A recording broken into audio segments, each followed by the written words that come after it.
Yes. There, Aleyu. When I met you, I was Prince Single, you are Princess Single. Love called and we became that turned me into a real G and you be my Princess Single. Yow yaa ma yóbbu Rome def ma sa totti ma miir si réerum mbëggeel di koti koti. You turn my mild heart to a love heart. Gather my broken pieces and form a love chart. Rebrand every bit of my past, turn it into the best version it has. Yow yaa tabax néegu mbëggeel suma xol muy law ni étage def ma sa Pape Diouf di ma feccaloo kas-kas. Mosoo ma dóor mosoo ma saaga waaye jogaloo si di ma ñëf mosuma dem mosuma ñëw saa su ma la jegee tas. Si la waxtaan ak suma xel mu ne ma lii du ay kaf kon neñ war sunu mbëggeel caw mu daw ni fas bu ma ne xos dama koy baan dama séeri ma jege la nga toj ma ni sa kok ñu ànda jàpp jataay si suuf nga xool ma si kaw ba si suuf na ma bébi ma ne naam nga ne ma sunu mbëggeel bu mu laal suuf ma ne la jàkk si say bët ne la yaa ma gënal baa neex ndax maa la gënal saa neex kon su ma la ne maa neex na ma naam suma baa neex yaa am cas yow doo ras doo toj kaas sas kuli mbëggeel moo bëri classe soppi naa tur may sa Abdou Ras you think it tanka my heart my think tank you are my love theory my big bang you snatch my heart like a crocodile drowned in Kachikali whenever you walk majestically my heart dances bigily bang bigily bang bigily bang bang bang banging through the ventricles of my heart up to the chastity of my emotional soul. The book of my heart reads you, the mirror of my eyes sees you, the veranda of my heart embraces you, and the door to my heart welcomes you. In the account of your heart, I deposit my soul, because life without you is ostensibly dull. Maisa Alpha Disa Ardo Cornel Ardo Ari, I choose your heart as my prison. So let there be roses and lovely crimson. Thank you. Okay, good morning. No, I think... man ban pata mane. Bigiri bang, bigiri bang, bigiri bang, bang, bang, bigiri bang. Tas bang. Tas. Right. Gis. Tatay. Why boy bi mun na bale de. Ki kum bale. Ki kum bale munangu. Wax dëgg. Anyway, good morning. Good morning. It's good to be back. It's Valentine's Day today, and this is the best way to start a Valentine's morning show. And that was Ibrahim Aboy. Thank you so much. That was a beautiful piece, well put together, amazing. Things that I wasn't even expecting. Good morning, gentlemen. Good morning, Mr. Mbouch. Good morning, Ibrahim. No, dafa am xam nga mbugel. Wow. Dafa wara am foko tek. Foko tibe. Xam nga mbugel sa mom soko tege si point. Soko fa tege rek mu jaar yoon. Te gis naa ne moom foofu la ko teg. Wax dëgg. Gis nga laal na fi ay tinki tanka. Te ñu xam nañu soo ne tinki tanka si mbugel rek. Mooy maanaam dem nga ba dugga si biir ba mu natuloo. Waaw te xam nga dafa am yéena yoo xam ne mbugel su la ko defee rek dang dee wik doo si dee mun dara. Dox na daal xam nga soo mu ngi mel ni affaire si laal na ma fiil naa ko Mr. Mbodj. affaire si mbugel ma ne xoolal. mbugel dafa diis fii la ma xooj. You're up to your neck in it. Wow, ba si baat bi mënuma génnaat. waaw man fi ma frit mooy mu ne daal mosuñ koo dóor waaye mosu koo saaga waaye daf ko dee ñëf. waaw xam nga Mr. Mbodj bu laal yooyu waaye. no that's profound. That's profound. ba pare ndaw si moo ko yóbbu Rome. non xam nga yow gis nga loolu ay waxin la. musuma laa dóor musuma laa saaga. waaye dinaa la ñefte suma loxo laal.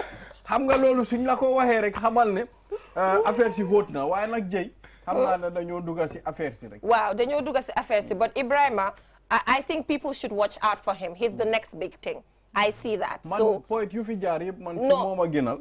Lii daal amut fen. We've never had something like this. It's really beautiful. Ba pare mu remind ma kas yaa ngi remember Pape Diouf bu mu ne kas déggal kastu. kas léegi la ba pare léegi xam naa next poem am bi woy Pape Diouf bu ees bi la faa def mooy ne yaay piano sama maay moom loolu la wax léegi yaay piano sama maay piano may ni jàmbur ngay dóor piano si may ni jàmbur di ko dóor ay point si boppi jàmbur di ko tega ay point yu garaaw wala loolu ma ci freak mu ngi am that playfulness of rhyme yaa ngi am lots of rhyme in it waaye tam dang dee toog rek mu startul la ak line boo xam ne daf laa tax nga xalaat nga ne that's interesting. Very interesting. So how you combine the playfulness ak tamit li wax yu profound. suma mind bi dafa demoon bem xaw a wàññeeku si ay point si love quotes ak ay mbugel waaye mu ngi mel ni kii dafa ñëw rek mu gën koo taakalaat pour mu mun a taaka léegi mu ngi mel ni I should be able to sit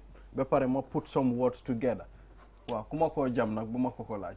I know you gonna ask me that question. waaye xam nga dañ ne Valentine bu jotee boo xamee ne you're not off the market yet dóoral black Mr Mbodj dangaa dóor mbuba bu black cabaxal si red bu ndaw waaye xam nga kii ku ko gis xam ne he's already taken mu def red si boppam. waaw maanaam kii su defee red si boppam daf ko war a def man su ma defee black dama ko war a def. man dañ ma jël man jël nañ ma bu yaaga. jël nañ ko dem na dañ ma jël bu yaaga. dem na waaw he's not available. man nag ma ne xaaral ma def black bi dugal si suma red bu ndaw mooy lib bi. absolutely pour parce que you know.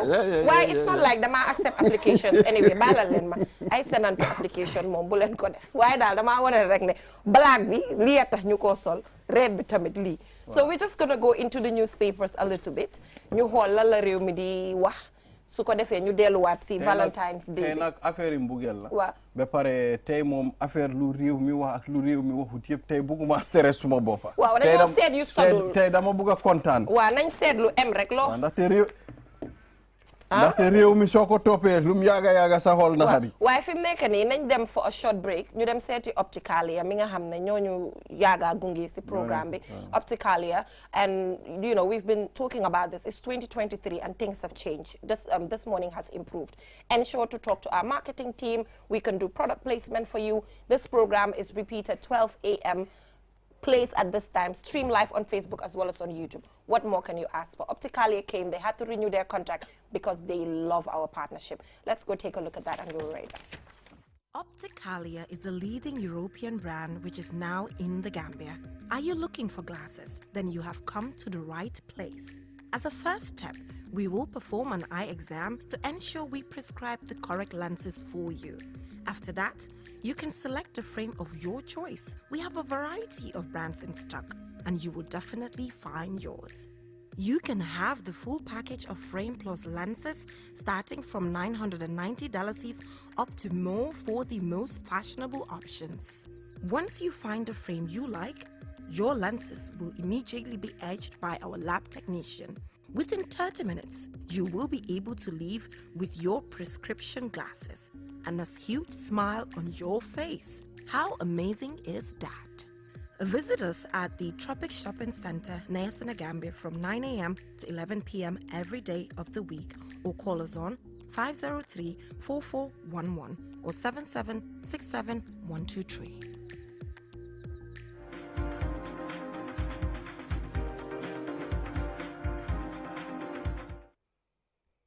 Welcome back from that break. If you're just tuning in, you're watching QTV this morning, and it's Valentine's Day.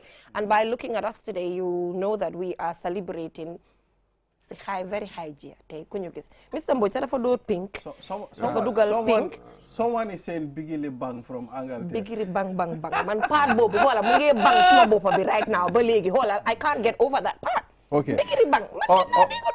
All right. I mean we are coming welcoming for Jay and applicants can be sent. No applicants, please. Well, this is from the... No applicants. This is from... Applicant bu ñëw da nga jaar si Mr. Mbodj mu vet. Vetting committee lañ fi am. Kan mooy suñ kilifa QTV du Mr. Ka. Waa Mr. Ka mu ne. Waa. ñu ngi jël suitors for Jaynaba Sonko. Kon nañ ko seen tur applicants nañ ñëw. Understand? Man nag. Suitors. Waaw. Xoolal Mr. Mbodj. Ku gis xam Mr. Ka xam ne dafa riche. Xoolal. I'll spread the word. I'll spread the word. Waaw. Tey nag ku war a jaar si moom da nga war a riche. So riche mu disqualify la génne la. So nag man amaa ngi in safe hands. Xam naa ne man suma takku dina moom dafa war a ñëw. Takku dina. Waaw. Ku yóbbu Jay xamal ne am nga problème. Yeah, so we... Well, anyway, let's get into the newspapers. What's that? That's the point. All right. It reads, GRA collected over 1.2 billion dollars in January 2023. And of course, we also have outgoing Cuban ambassador calls for African-Caribbean bilateral ties. Nice. And journalists trained on ATI laws for news reporting. Nyomi Hans expresses concern over security of its people. That's what we have. Okay, Dabo announces UDP reps in collation centers to avoid election fraud. Yeah. So apart from that, we have, this is Foria, lawmakers explain what they have done with their constituency development fund. So constituencies are given development fund, so they explain what they're doing with it or have done with it. So, and also on another development, Gambians are cautioned to protect themselves from unusual strong dusty winds, you know, due to unusual weather that we are currently experiencing. And onto the state broadcaster, here it says that no written letter declining Abubakar Dabo's appointment. You know, it's a very controversial situation there. And aside from that, on the editorial, how to avoid the GRTS scenario of the appointment of Director General. And that is what we have here. Mr. Mboji, editorial bit.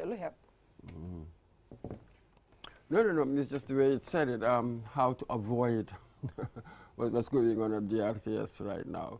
Of course, we do not know exactly what the facts are. So I wouldn't know what to avoid. I need to get the facts first, then I will know what to avoid. Lawmakers explain what they've done with their constituency development fund. What do you think about that? At least it's showing some bit of a transparency. As they should. And if I can recall right, I think the amount is, isn't it 300,000, something like that? Yeah, 300,000. Yes, and that's not really much, if you know what I mean, if you have to develop a constituency, and it depends. Some constituencies are small, others are huge, and you want to give them the same amount. So, of course, they have to explain where they've spent it. Yeah. So, Honorable Momodu Ba for Banjul North says, I used the funds allocated to me to rehabilitate the Islamic school at the Hamza Barracks, which is located within the constituency Banjul North. The school was in such a bad condition that when we received the funds, we just put it into that. We don't mind that at all, but show us the paper trail. Yeah, give us the proof. Who did what was the money? Absolutely. We need to see the paper trail. Yeah. You know what I mean? Who was it that said that in God we trust, in everything else, bring the evidence. Yeah, give us the evidence. Show us the evidence. Yeah, that's the part we're interested in at the end of the day. So, apart from that, Ibrahim, any other interesting headlines? I think it's just Valentine's and we do not want anything chaotic. I think it's not very interesting. I mean, today I am surprised there is not much interesting stories. Okay, but any major one there? On the papers. But any story there on, on St. Valentine's? No. Any stories? Nope, no. Nope, so nope. virtually unnoticed. Unnoticed, in right? the papers. Unnoticed, yeah. But Mr. Mbouch, ma laajte rek, naka nga daan mus nga celebrate Valentine? Of course. Naka nga ko doon celebrate? Anybody your youth, you're bound to do that. And with us, yeah, there was a particular period. With your Valentine, wasn't necessarily your girlfriend, but somebody you fancied. Right. When you fancy this person, so even when I'm giving you the Valentine's card, I wouldn't give it to you directly. I'll give it to somebody else. You wouldn't know who sent it. Oh, wow. So you become my Valentine. And then you feel loved. It's amazing, because when you go back to the legend of all of these things, apparently there was this figure called St. Valentine who was jailed. And then in the jail, he wrote a letter of some sort, and he's titled it, To My Valentine, and sent it to the jailer's daughter. Right. Extraordinary. Yeah. The woman didn't know. So that element survived really until our period. So we'll send a card or something to somebody, but she wouldn't know that you sent it. And you know, ñu am birthday tay tamit bési Valentine yéen loolu dafa neex de. Esoña si tey la birthday am. Esoña love leading to love. Sumana I am not surprised. Bési Valentine my birthday. I'm not surprised. You're the second person to say this. Xanaa nu Esoña si mel. I don't know. Kon Esoña si war nañu investigate mbiram de. Eso daal dañ ko war a seetaan. So Mr. Mbodj da nga bëgg a wax ne musuloo jox Valentine to a lover? Afterwards, we did that as we grew up. You know, we did that kind of game for, was it high school, university days? Then afterwards, obviously, it became sort of like an event for lovers. For lovers, so right? it became something but like that. But Mr. Mbodj, what do you look for in a partner? Lan nga dee seet si sa partner? That's a very interesting one. You know, my favorite quote about partners and the like, somebody was said that the most beautiful part of a naked woman's body is her brains. I love, you know, that's it. I love, I love brainy women. Dundu ma time bobu. Wow, dundu ma ko. But what do, okay, that's what I mean. Okay, get into that. I don't know, physically, I don't know what that means. You can like anybody, you just do not know. So for me, what really keeps me going, what sustains me, is the way a woman's mind works. Okay. There's something about a woman's mind that I find very sexy.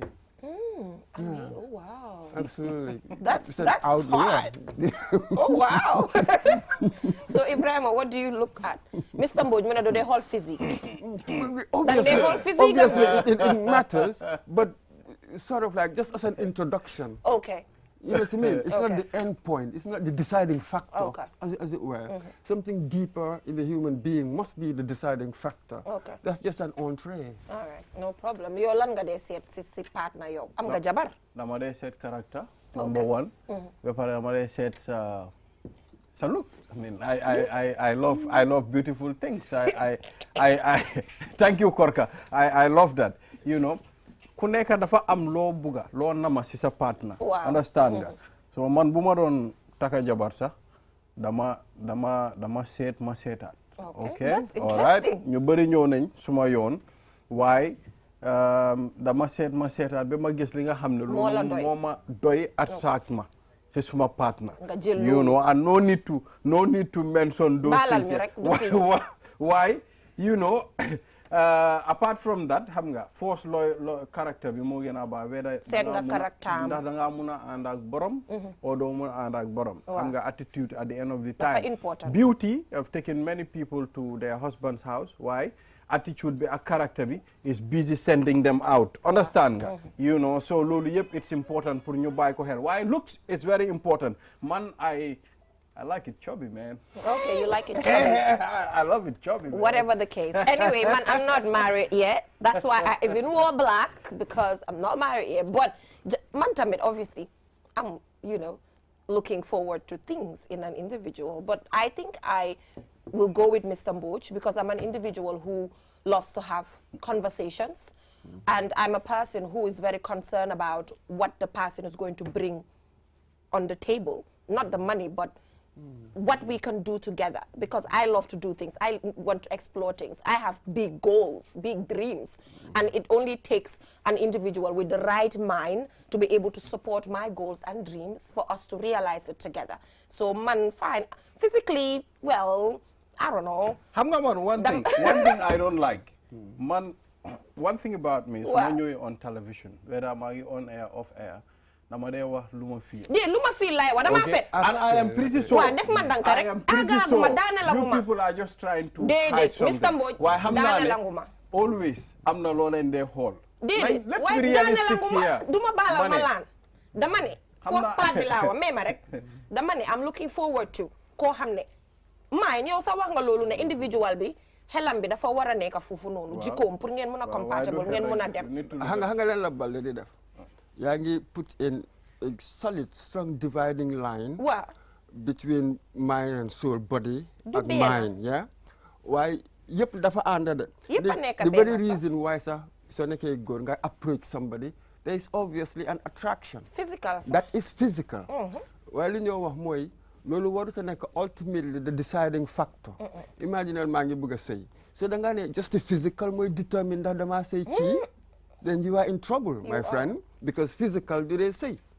You said it. You said the attitude, a character. No more they say. Okay. That's what we say. Looks also matters. Wow, look like that man made Madana, Mr. Budana. That's important. Hang on, Madana Luma. Tay, even sa jikir or sa jigin, so I'm a brain come land. Why if she is not attractive? It's subjective. He's still missing the point. Dafa subjective. Attractiveness boy dafa subjective. Because man mun na bugo góor bu njool, bugo góor bu tik wala góor bu gàtta. Waaw loolu nag moo nekk. Te kooku mun na moo buga attractive si man te du attractive si yow. Why you cannot like all of them at the same time. I'm gonna dangerous love. Yeah.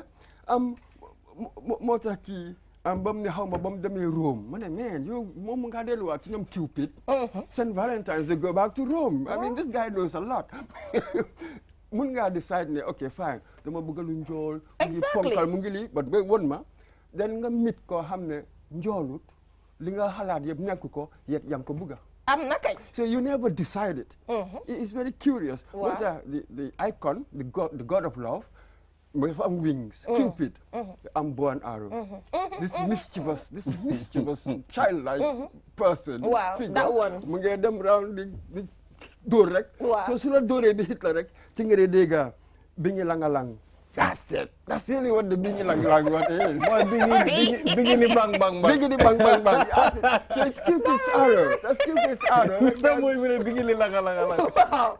So basically, I think it's subjective what people look for. And you really. don't know. You don't know. Why man? It just hits you, and then It you're does. like, wow. Why man, Mr. Boyd? No matter what, mom, you have to be smart, Dal. Yeah, in the end. In the end. Balalen mama use opportunity be pour nous Teres. T-baby, how are you? Happy Valentine. But anyway, man, whatever the case, you need to be a smart person because nit ki tam su ñëwee mënuloo because man conversations dañ mata si man nga ñëw ma wàcce liggéey ñëw man may wax about xëj na stuff yow you don't even have time for conversations you know loolu moo dee indi disconnect. That's one. te loolu óorut. Absolutely. ba pare sax di nga seet tam yeneen attitudes su fekkee ne da nga am koo xam ne dafa sexist. mu ngi am conventional views of gender roles. It's not gonna work. It's not gonna work. Wow. So da nga war a xam sa bopp. Exactly. Somebody who's gonna accept that I have a haircut. I have a low cut. Somebody has to accept that I'm low cut. The low cut, I'm gonna cut my hair, whatever the case. Like that, yeah. You know, so I think those things matter. Of course. Believe me, align na your stability. Kind of, absolutely. But if a person align with rek, you guys will be fighting every single day, and then it's not gonna go anywhere. Wow, more than that. Don't let them a common language for discuss. So ut partner. Da nga wara set li nga xamne mo fit comme yeen ñaar ngeen mëna compatible. Okay? All right, lolu soko sété rek dafa do xamna ne looks only doesn't matter. Understand nga? That is lolu rek. Why man si man finally concede na. Why man si man bala ma ut a partner, even bala ma sey sa, you know, dama make sure lolu tam mu bokka ci. Because this is the thing that makes me happy. Understand nga? Lolu mom moy tax ma kontaan. Okay? You know, buguma say at the end of the time, you know, I am not happy. Fok ma seet li nga xam ne loolu laa bëgga si jigéen you know to find ki nga xam ne moom noonu la mel noonu la ko yàlla bindee understand nga waaw of course it is important pour nga am brain all right nga am brain nga mun a xalaat nga mun a indi something on the table I am not denying that understand nga there are many people yi nga xam ne am nañ fi brain at the end of the time you know sëy nañ ak ñi nga xam ne ñooy ñu ne brain rek lañ bëgga you know xel lañ bëgga at the end of the time marriage bi doxut because they are not happy. No, it's not about that. Hanga, Mr. Ballet, man to me, yaa ngi use terms yoo xam ne. kii fu ma waxee sax dafa daf ma xala ragal lool. man sax dama ragal ay suma happiness ak ay suma yéene. No, waaye loolu matters. Dafa matter di. I know. So yow daal. You have to be happy. If partnership. No, léegi. It's beyond that. No, it's beyond that. And you know why it's beyond Xam naa that? loolu, it's beyond Women that. give birth. Waaw. Things change. Wow. Maybe you when you were marrying the individual had a flat tummy. The person mo am ñetti doom tummy am bi is not as flat. Man So léegi nooy def? Man bu ma sëyee. If this is not there. Listen, alhamdulillah man bu ma sëyee tey. Ak depuis bu ma takkee ak bu ma ak tey. It's going to 13 years. Okay. Understand? Wow. Alhamdulillah, I got kids. Okay. Understand? Okay. Why there is no day being a hamne set now small partner man ko no I don't like her anymore. Every day small ko sete la ko de gena no. Understand? So it is not the case. Hamna ne lolu mom sometimes the day muna happen. Understand? Why here it's not the case. What is important? Fine. Okay, that's you. You are just one out of 1,000 individuals. But I'm talking about what happens on a daily basis. When you're marrying an individual, ko am flat tummy nga buga blah blah blah. Koko am ñetti doom, lolu dafa change. Koko physique am bi change na. Legi biram bi reena. Loxo mi expand nañ. And then what comes later? Nuñ de xalaté. For mota mala wane, it's about the meaningful conversations and what the person brings into your life. That is what stays. In the end, it's always about the mind. Kese. Yow mi naka góor sa yaa ngi mag. yaa ngi màgget. yaa ngi change. so du demati. ba pare Mr Mbodj léegi gis nañ young girls gis nañ léegi nga gis jànq bu am 25 mu sëy góor bu am 60. you see also. wala reverse bi sax am na loolu yàgg na moom. reverse bi ñun moom yàgg nañ ci def yooyu. using society moom da ngaa gis pa whatever nga say xale. waaw pa say xale boobu moom du joxe du xaaj. exactly why the idea is that love dafa difficult. So before we go for the xam nga break, that's the paradox. before dafa mel ni ki dafa neex nice pe. waaye dafa métti. dafa métti dañ la dee dóor de waaye dañ la dee ñef. comme nu mu ko waxee ñu muñalante rek. That's man nag ñu ne ma wàññi suma wax bi because aw ma jëkkër waaye si kër laa jógee gis naa luy xew si kër yi soo bu leen ma ne sëyuloo noppil bu ma kenn waati loolu waaye bàyyi leen ma Ibrahima loo bëggoon a wax yow. balaa ñoo dem break. waaw. You know dañoo send a number outside bi nga xam ne dañoo send képp ku nga xam ne bugga ngaa bokka si suñ evening programme bi dañoo am a Valentine special programme in the evening. You can send us your Valentine messages on 3100876 3100876. I repeat again 3100876 buggoon nañ soo ko send nga def si sa tour nga send ko then we would be able to show that in the evening on our Valentine special program. So yeah, so in the evening just make sure you stay tuned because in the evening as you can see we have our studio all glammed up. So just make sure that you stay with us because in the evening Ibrahima Balde will be joined by Ashma Oba, am I right? Exactly. On the Valentine special. So and we have guest artists. Oh, okay. Videos and photos. Oh, nice. Videos and photos. So buggee sax nga def yow ak sa partner nga defal lu nice nga Especially on TikTok. yónnee ñu ko ñun ñu dugal ko. Wow, you can send us your videos and photos on 3100876 and we will be able to show that on TV in the evening. So Mr Mbodj, yow jërëjëf ñu ngi la wish happy Valentine once again. Hopefully you will have a good evening.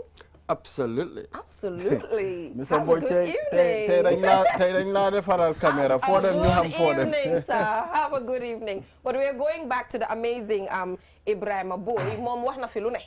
Pape Diouf, kas piano suma mine lu ne. So we just need to get our second dose now. So we'll just give it back to you. Really, thank you. But before I start my next piece, I just want to wish a happy birthday to someone so dear to my heart, Tima baby. I love you. Happy birthday, okay? Yes, she's so dear to my heart, though. So okay, man joke na. Is Tima the one? She's just so dear to my heart. So I just have to wish her happy birthday. Jenna, bu ma dugal ci problème Jenna. I just happy birthday, Tima. I love you. Tima, happy birthday. We love you. All right, so this piece is called Suma Buri Hall. That one was outside. This one is within the Gambia, right? Okay. Anyway, actually, I'm not a love doctor too. Right, so it goes. Suma Buri Hall. Suma Sani Bir. Suma Bumi Hall. Man yaay suma tànn biir. Tey lay fësal suma mbëggeel si yow ak suma cofeel.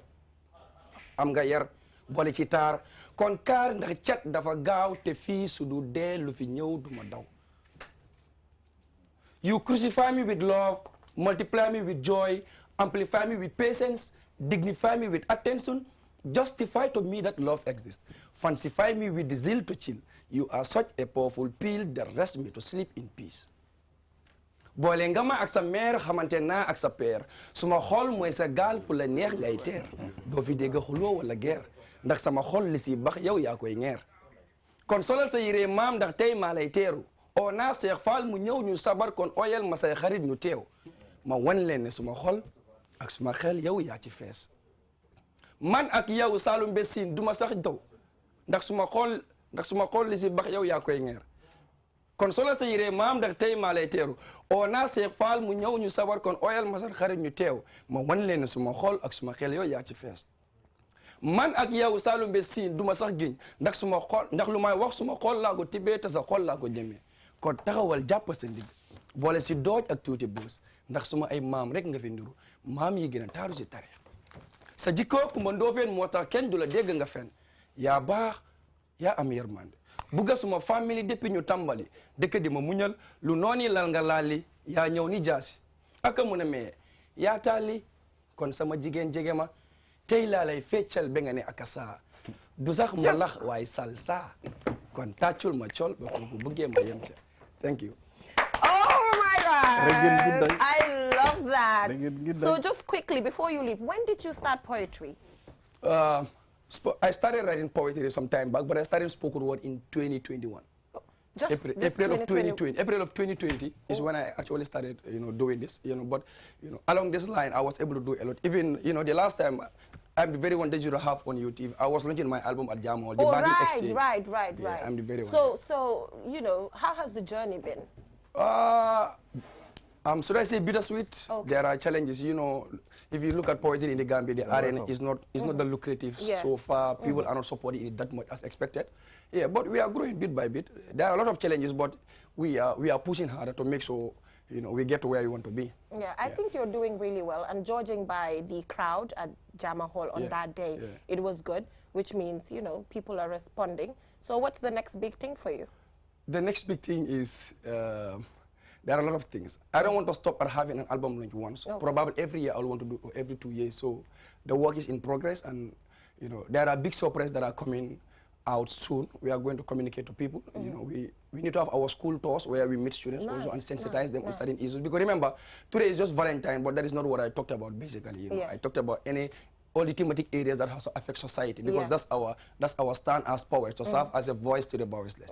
So we are working on those things, and rest assured, you will be surprised once again. All right. So are you in love?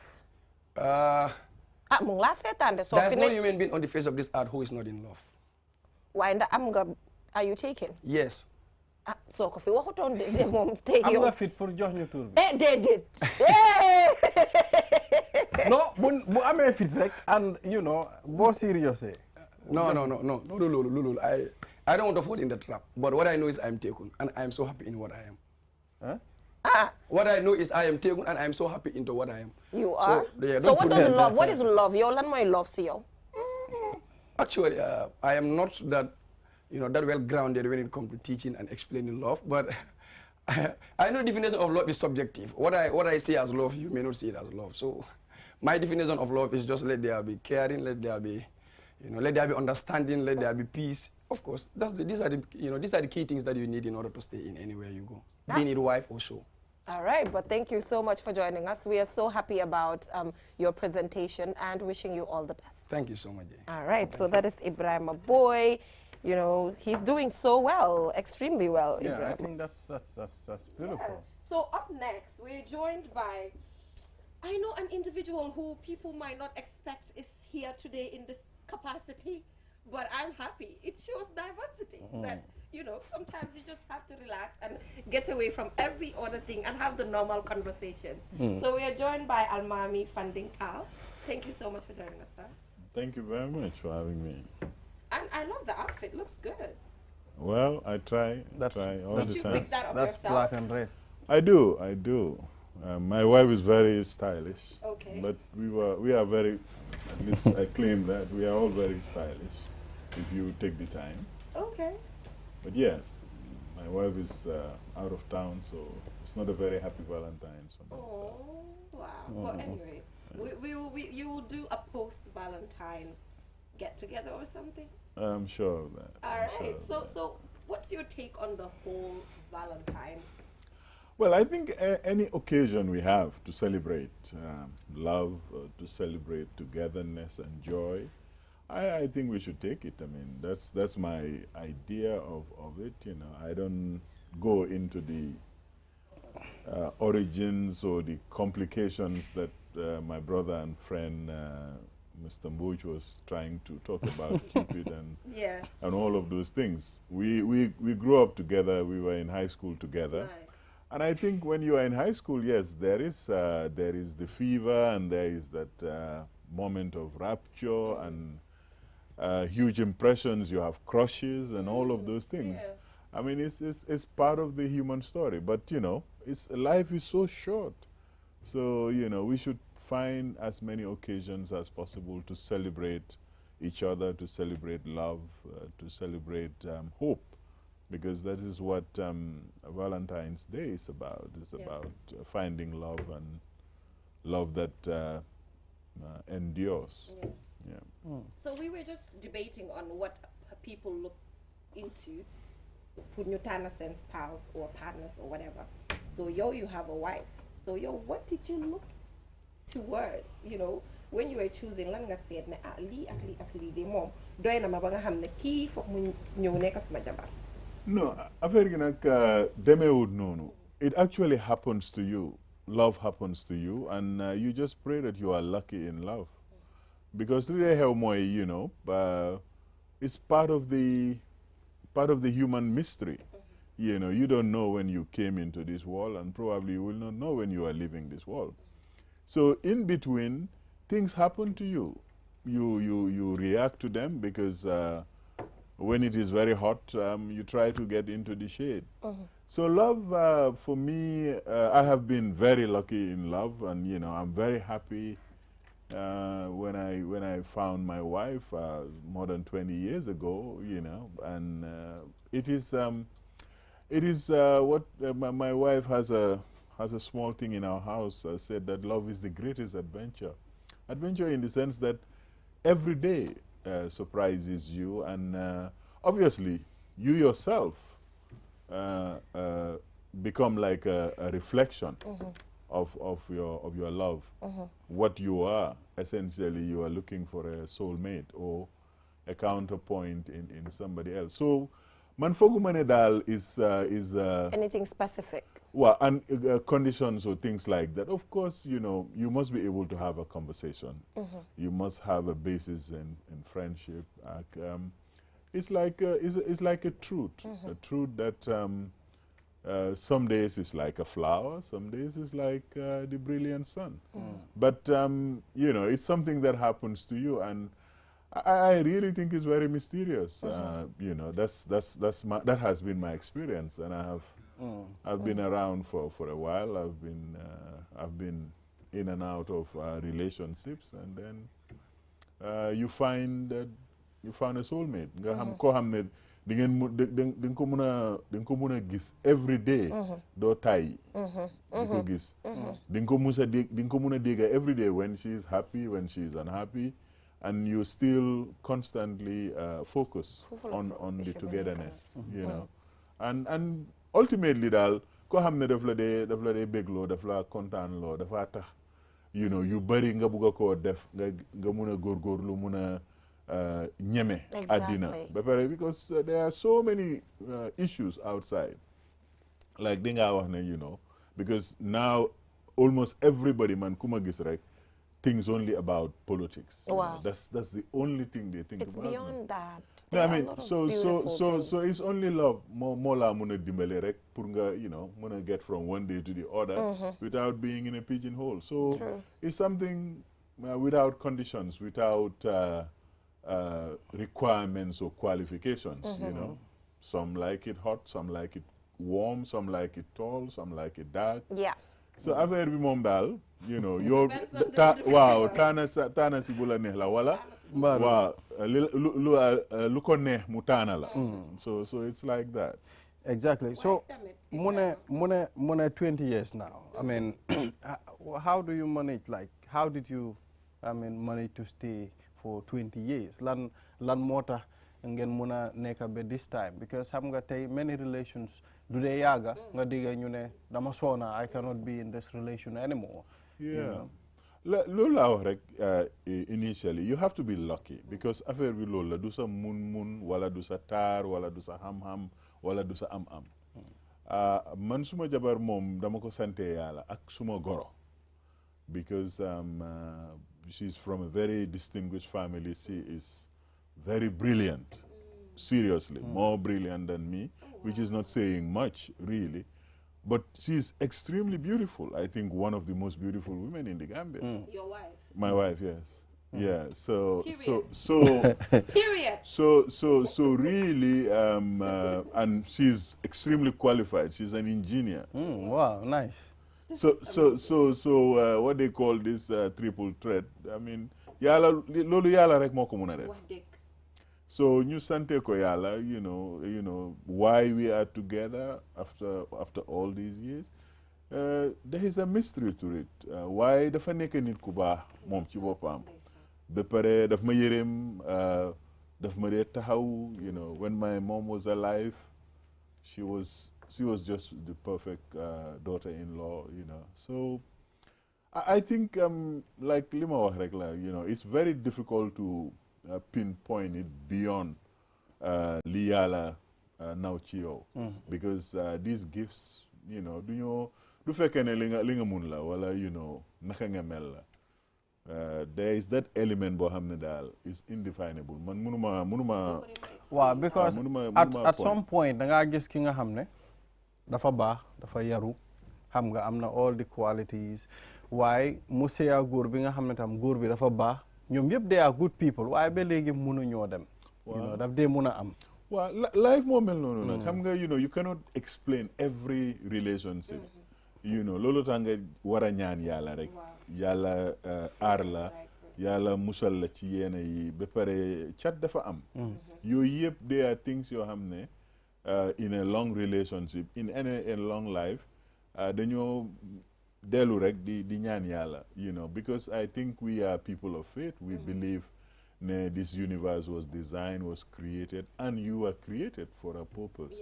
And just a purpose mooy pour, you know, nga meet kooku ngeen, you know, ngeen build a family bu embarqué, and, you know, you live your days together. Yeah, so we went out and about to actually engage people about what they think about Valentine's Day, because bëgguñu woon mu em fii rek, bëgg nañu xam nit ñi si biti tamit naka lañ ko dundee. So let's go and take a look at that, and we'll be right back. Don't go anywhere.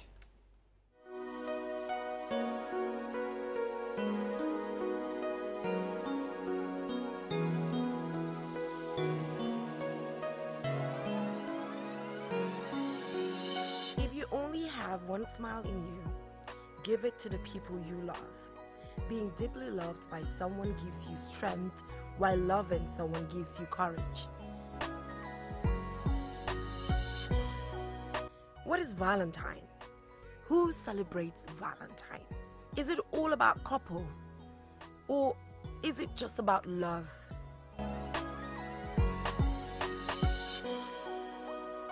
It's a day when people show their affection for another person or people by sending cards or flowers with messages of love.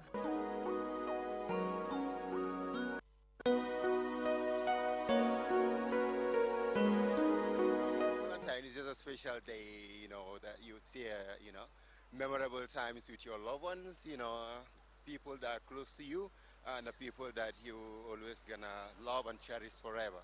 Yeah, people that you always love to share this, you know, precious day, you know, that you can, you know, have a nice memory. Yeah. Praying for it to find us in peace, more prosperity, stability in the family, more friends. Yeah. So we're not expecting any gifts from anyone. I don't want to put them in stress, but anything I have is okay. It's okay, but anything also that I have to give them, I will. Love doesn't exist anymore. Why would you say love doesn't exist? It's so fake nowadays. There's no loyalty. It's just for fun now. Is it something that you're experiencing right now? Yeah. Okay, what is your message for people that are giving people or showing people fake love? Since that is your own issue about love. Just be sincere. Just tell the person the truth. It's better than showing fake love, and at the end of the day, you're just gonna leave the person messing up their mental health and shit like that. So it's better to like just be honest. So is it something that Valentine is a day that everybody come together, love one, they share so many things together, they enjoy together, you know, they play together, they so many things, as I told you. Yeah, it's a day that, you know, we have to renew our commitment to each other. What I think about Valentine's is just a day to show appreciation to the one you love. It is a festival bo xamné tuba bi ñoko introduce way légui comme black man ñoko amé dal. Si black ya ko gëna nek di celebrate. In the other world it's just flowers, yak ma feel. Why if you Gambian do it and they buga dem out of the way rare guide, make for them a scene just for that day, yak ma feel. Why it's just a day to show appreciation. So ku nek how you show it is different. Low regular. It's just a day to show love. You can show it to anybody, not just your girlfriend or your wife, to everybody. Valentine's is to just show love. It's a day where you have to show your loved ones how much you love and appreciate them. Yeah, basically regarding your loved ones, family, friends, and partner. Like you have to show them how much they mean to you. Yeah. To me, the significance of Valentine's is sharing it with my family and friends. It's not. I believe it's not about boyfriends or crush. You know. Yeah. For me, it's all about my family and my friends in particular. Yeah. So I think it's the one day for your partner to show you how much they love you and appreciate what you do for them. nice. Okay, so let's shift to our left-hand side here. Hello, gentlemen. Hi mate, you good? How are you? Good, thank you. Yourself? Fine, thank you. Your name? Liam. Liam. What is the significance of Valentine's to you? Spending it with my other half, yeah.